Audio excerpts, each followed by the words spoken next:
It was supposed to be the happiest day of their lives, a celebration of love surrounded by family and friends. The music was playing, laughter filled the air, and for a moment, everything felt perfect. But then, the flashing blue lights showed up, not because of an emergency, not because of a crime, but because someone decided a joyful black wedding didn't belong in this neighborhood. A single phone call, laced with prejudice, turned a beautiful day into a scene of chaos. But when the officers stepped out and saw who the groom really was, everything changed. What happened that day didn't just shock the guests. It sent a message no one expected. How could a moment meant for love and unity turn into a confrontation that exposed something far bigger? Stay tuned. This story will leave you speechless. Marcus Reed wasn't just any groom. He was the beloved mayor of a small southern town known for his easy smile, tireless work ethic, and the way he shook every hand at the farmer's market like he'd known you for years. His wedding day was everything he and his fiancée dreamed of. A garden venue filled with white chairs, rose petals scattered on the aisle, and gospel music flowing through the warm afternoon air. Neighbors waved as guests arrived in suits and bright dresses. Children played tag near the entrance, and the smell of barbecue and fresh flowers mingled in the breeze. For Marcus, this wasn't just a wedding. It was a testament to how far he'd come. The son of a postal worker and a schoolteacher now leading his hometown into a better future. But while the celebration carried on, not everyone saw love and joy. From across the street, a watchful eye lingered too long. Someone wasn't happy about the sight of a black man, even one wearing a mayor's sash in spirit, celebrating in their neighborhood. A phone was picked up, a number dialed, and within minutes the sound of distant sirens began to cut through the music. Marcus didn't hear them yet. Not yet. But his perfect day was about to collide with a deeply imperfect reality.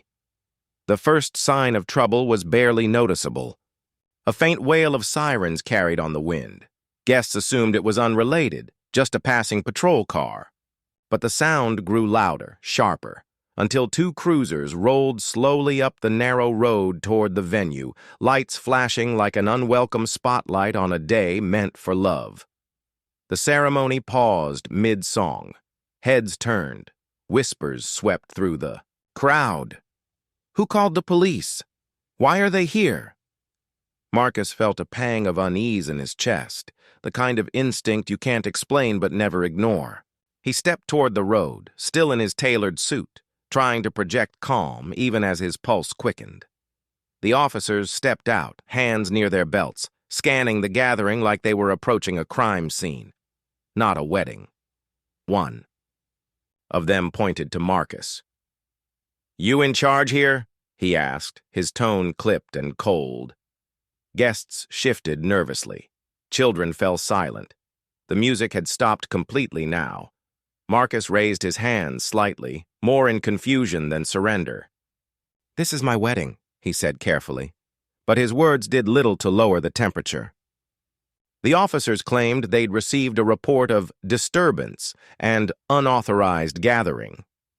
Marcus knew what that really meant. Someone had seen a crowd of black faces, heard laughter, and decided it didn't belong. As Marcus tried to explain, more tension crept in. A few guests instinctively reached for their phones, filming everything. One officer scowled. "Put the cameras away," he barked.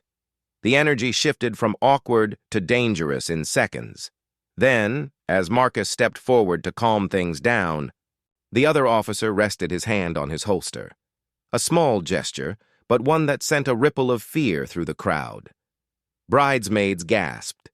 An elderly uncle whispered, "Stay back, Marcus." But Marcus wasn't just any man. He was the mayor. And yet, in that moment, his title didn't shield him. His voice, steady but edged with anger, cut through the rising panic. "There's no disturbance here. You're looking at a wedding." The officers exchanged glances, clearly unsure whether to press further. But the caller's complaint had escalated things in their report.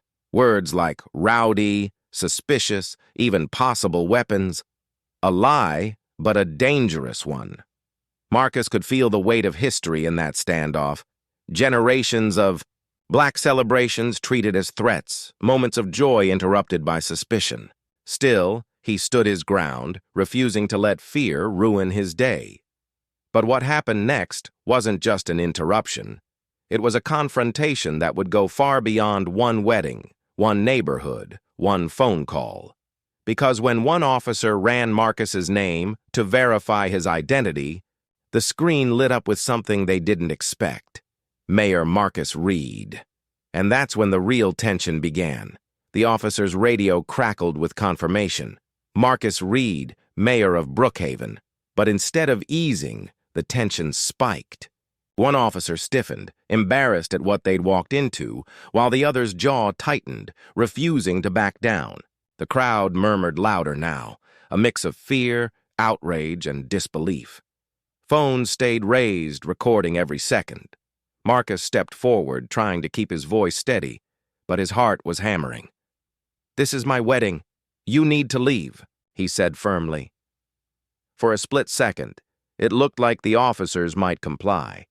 But then the defiant one moved closer, blocking Marcus's path, his hand resting near his weapon like a dare.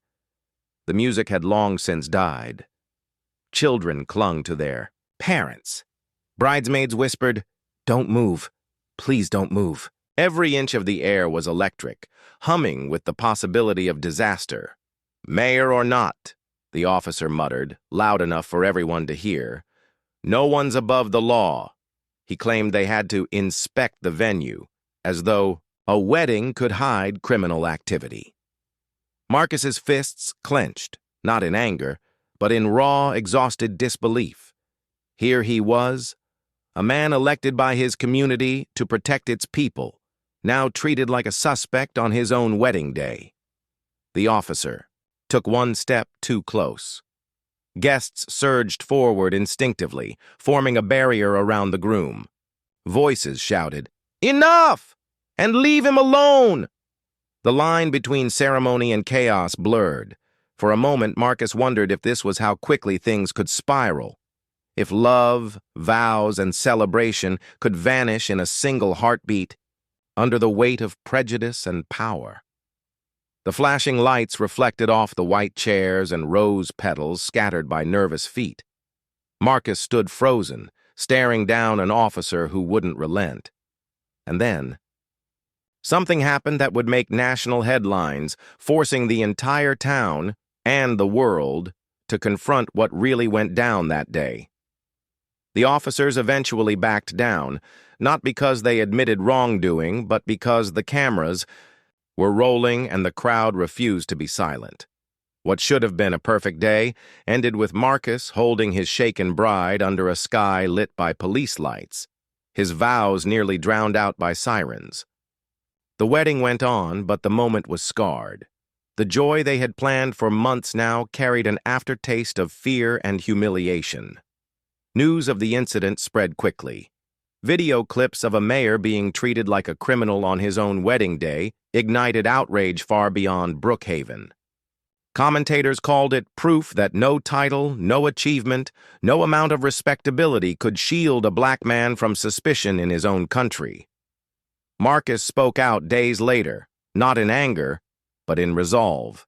He promised to fight harder for accountability, not just for himself, but for every neighbor who didn't have cameras, crowds, or a title to protect them. The neighbor who made the call refused to apologize. The officer who escalated the confrontation faced investigation, though many wondered if anything would change. And Marcus? He went back to work, leading his city with the same steady hand, but with a deeper fire, knowing firsthand how fragile dignity can be when prejudice holds power. This wasn't just about one wedding. It was a reminder. In America, even love can be interrupted by hate. Even a mayor can be reduced to a suspect in seconds. So here's the question. If this can happen to a man with a title, what happens to those who have no shield at all? And How many more beautiful moments must be shattered before we finally decide, enough is enough?